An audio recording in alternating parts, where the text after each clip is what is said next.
Hola, mi nombre es Melanie Tuapanta y hoy les voy a hablar sobre las fuerzas intermoleculares. Primero tenemos que saber qué son las fuerzas intermoleculares.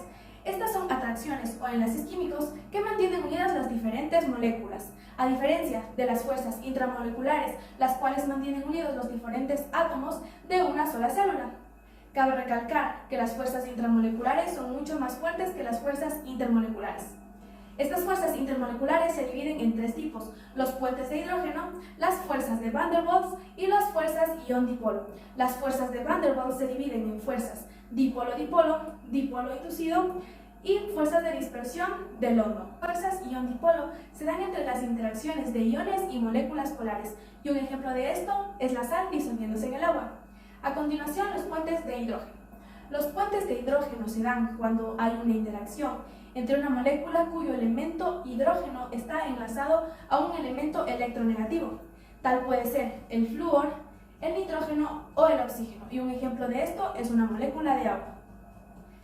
A continuación, las fuerzas de Van der Waals. Como primera tenemos los dipolo-dipolo. Los dipolo-dipolo son interacciones entre moléculas polares con cargas opuestas, y la fuerza de atracción estará dada por la distancia entre ellas. Y un ejemplo de esto son las moléculas de cloroformo.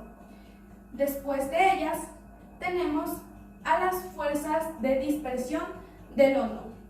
Las fuerzas de dispersión de London están dadas en los gases nobles o en moléculas no polares, en las cuales estará dada por la facilidad de la nube de electrones para distorsionarse en una molécula. Y un ejemplo de esto es las interacciones que podemos ver en moléculas de aceite o de grasas también.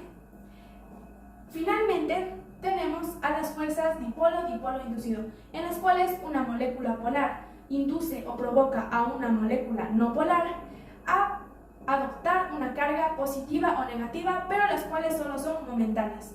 Y un ejemplo de esto son las moléculas de agua, en las cuales la molécula polar del hidrógeno induce al oxígeno molecular a ser un dipolo-dipolo inducido. Ahora bien, con relación a la medicina, ¿cómo interactúan los fármacos con su molécula objetivo?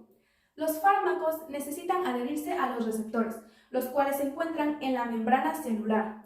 De esta manera se forma unión entre el ligando y el receptor, el cual al adherirse envía señales a las células con reacciones bioquímicas. El fármaco que yo elegí es el paracetamol, un analgésico utilizado para tratar diferentes dolores leves a moderados y fiebres. Es un fármaco del tipo antiinflamatorio no esteroides, el cual se puede encontrar en diferentes presentaciones hoy en día, ya sea tabletas como lo pueden observar aquí, también en soluciones orales, en inyecciones, gotas o jarabes. Este fármaco también es llamado para-acetilaminofenol por su composición química y puede formar diferentes fuerzas intermoleculares de las que ya mencionamos, como las dipolo-dipolo, dipolo inducido y puentes de hidrógeno.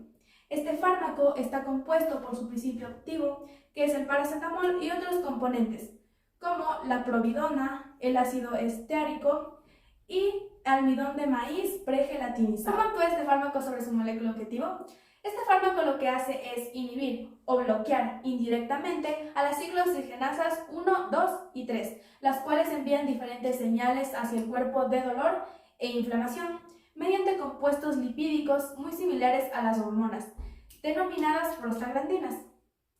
Además, se puede señalar que este fármaco es prescrito para lo ya mencionado anterior, los dolores leves en diferentes zonas locales, como dolores dentales, dolores de cabeza, dolores estomacales y dolores en general, los cuales sean leves o moderados, además para diferentes tipos de fiebre. Sin embargo, también se debe tener cuidado con las contraindicaciones y precauciones que tiene este medicamento, las cuales son para personas con hipersensibilidad, mujeres embarazadas, personas con problemas de alcoholismo y personas con insuficiencia renal o hepática. Además, el consumo prolongado de este fármaco puede provocar esta insuficiencia renal o hepática, por lo cual se debe tener cuidado con su consumo. En conclusión, podemos decir que este fármaco es muy efectivo y de uso común hoy en día, el cual es muy accesible, pero se debe tener precauciones con las contraindicaciones y seguir las indicaciones de su médico.